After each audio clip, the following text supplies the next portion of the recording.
عليكم ورحمة الله وبركاته. ازيكم حبايبي؟ عاملين ايه؟ معاكم اكلة سمع من اكل كله بيتي وسهل ولذيذ. النهاردة عملنا مع بعض طبق رز مبهر بالكبدة بطريقة خطيرة جدا، طعمه حكاية. شايفين الجمال؟ شايفين الطعمة؟ رز بسمتي بالكبدة مبهر بحاجة خطيرة.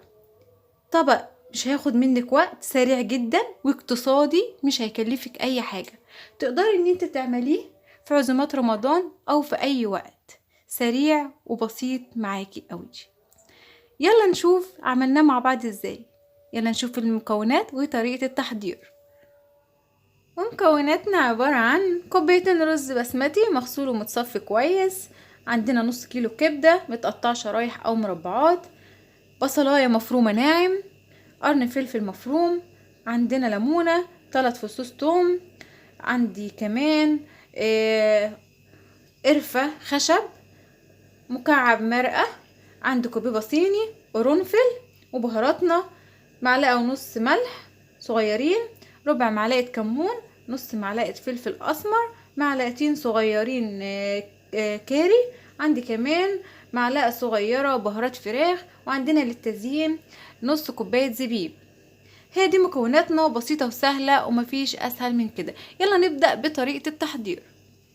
اول حاجة هعملها النهاردة في الطريقة بتاعتنا ان انا هتبل الكبدة الاول قبل ما احطها على النار.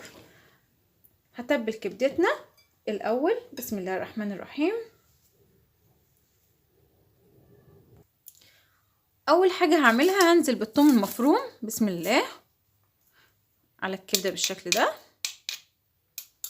وبعدين كمان هعصر الليمونة، هعصر عليها نص ليمونة،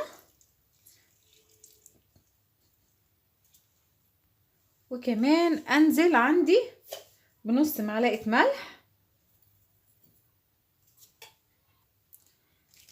نص معلقة فلفل اسمر، نص معلقة كمون. بعد ما نزلت بالبهارات والثوم والكمون والليمون هقلبهم بقى مع بعض كده على الكبدة. دي بتفرق معايا في الطعم جدا، بتخلي طعم الكبدة جميل ومتبهر بالطريقة دي. هسيبها بقى على جنب كده تدبل لمدة 10 دقايق، وبعد كده نعمل الرز. يلا عشان نعمل مع بعض الرز. يا حبايبي عندي على النار حطيت حلة وفيها معلقة كبيرة سمنة ومعلقتين كبار زيت، وهسيبهم لحد ما يسخنوا قوي بالطريقة ديت. وبعد ما يسخنوا عندي هنزل بقى بالبصلة، بس هسيب عندي يعني معلقة بصلة بس عشان هحتاجها للكبدة، وهشوحها بالشكل ده. انا مش هحمرها، يا دوبك بس تتشوح وتدبل. بعد ما البصل عندي اتشوحت ودبلت بالطريقه دي، هننزل بقى بالبهارات بتاعتنا، القرفه والحبهان والكزبره الصيني، عشان تدي نكهه حلوه قوي لما تتحمص. هقلبهم كده،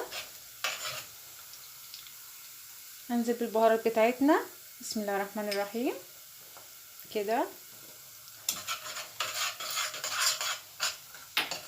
وهقلبهم كويس.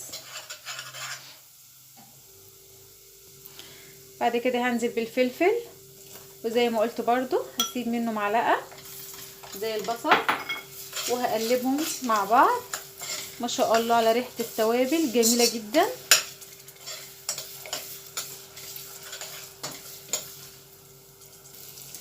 بعد كده ما حمرت البصل والتوابل مع بعض كده، ما شاء الله دي ريحة جميلة جدا. هنزل بقى بالرز. هجيب الرز بتاعنا اللي احنا غاسلينه ونقعينه، بسم الله الرحمن الرحيم، وهنزله بالطريقة ديت، وهقلبه بقى مع البهارات بتاعتنا قبل ما احط عليه اي ميه. هقلبه كده، بسم الله ما شاء الله، هشوحه مع البهارات والبصل كده تشويحه خفيفه، ما شاء الله جميل جدا والريحه خطيره. هنزل كمان بمكعب مرقه الدجاج بفتفتها، وانزل عليها كده على الرز بالشكل ده، وهقلبه مع الرز والبهارات. بعد ما شوحت الرز كده ما شاء الله الريحه جميله جدا، هنزل بقى بكوبايتين ميه مغليه في الاول. بسم الله الرحمن الرحيم. وكمان هنزل بكمان كوبايتين، لان كوبايه الرز البسمتي ليها كوبايتين ميه مغليه او كوبايتين شوربه. بعد بقى ما نزلت كده بالميه وقلبته مع الرز وكل حاجه، هعلي عليه النار بقى لحد ما الرز بتاعي يتشرب، وبعد كده هدي عليه النار علشان يترد ويكمل سواه. وده الرز يا حبايبي بعد ما اتشرب عندي، شايفين ما شاء الله اتشرب عندي الميه ازاي. هوطي عليه بقى علشان اسيبه يتردد ويكمل سواه. هدي عليه النار خالص عشان يكمل سواه. وهو بيكمل سواه انا عندي الزبيب هحطه على الوش بالطريقه دي كده احسن. انا بحط دايما الزبيب على الوش كده، بياخد من البخار بتاع الرز وينفش ويبقى حلو جدا. بعد كده بقلبه مع الرز حلو. انا هسيبه كده ينفش مع الرز بالطريقه دي. هغطي عليه بقى واسيب الرز يتردد ويكمل سوا. تاني حاجه هنعملها يا حبايبي وهي الكبده. انا عندي طاسه على النار حطيت فيها 3 معالق زيت وسبتهم يسخنوا بالطريقه دي. هننزل بقى بالكبده عليها. بعد ما الزيت سخن كده هنزل بقى بالكبده. بسم الله الرحمن الرحيم. تاخد عندي الصدمه كده، لازم يبقى سخن. بسم الله ما شاء الله. بعد ما نزلت الكبده واخدت كده صدمه بالطريقه ديت ما شاء الله الريحه جميله جدا، هنزل بقى بالبصل عليها، معلقه البصل اللي احنا كنا سايبينها المفرومه، وهقلبها كويس.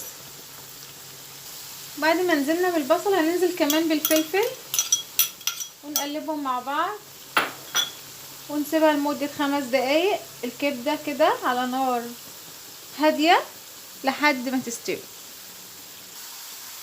ودي الكبدة يا حبايبي بعد ما سبتها على النار 5 دقايق. الكبدة ما بتغيبش عندي يا حبايبي عشان ما تجلدش. كده استوت عندي. هطفي عليها النار بالطريقة ديت. هعصر عليها نص ليمونة بالشكل ده. بحب اعصر عليها نص ليمونة في الاخر خالص، بتحفظ كيانها كده وبتحفظ لونها وبتديها طعم حلو ومبقاش فيها ريحه اي زفاره بالشكل ده. كده الكبده عندنا استوت هي كمان.